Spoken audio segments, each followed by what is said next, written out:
નદીઓનું પાણી મીઠું હોય છે, પરંતુ દરિયાનું પાણી ખૂબ જ ખારું હોય છે. કેમ? તેની પાછળના કેટલાક કારણો જવાબદાર છે મિત્રો. ચાલો સમજીએ.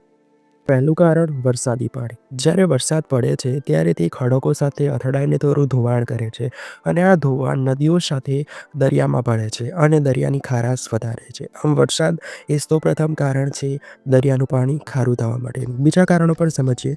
દરિયામાં જ્વાળામુખી રહેલી હોય છે તે પણ દરિયામાં ખારાશ ઠાલવે છે. તદુપરાંત એક મહત્વનું કારણ એ પણ છે કે જ્યારે સૂર્યપ્રકાશ પડે છે ત્યારે પાણીનું બાષ્પીભવન થઈ જાય છે અને ખારું મીઠું નીચે રહી જાય છે. આમ દિવસેને દિવસ દરિયાની ખારાશ વધી જાય છે. તો મિત્રો આ કારણ તમને કેવું લાગ્યું? તદુપરાંત તમે શું વિચારો છો? તમારી પાસે બીજા કોઈ કારણ હોય, કોઈ પ્રશ્ન હોય તે પણ કમેન્ટમાં જણાવો અને ચેનલને સબસ્ક્રાઈબ કરો. ધન્યવાદ.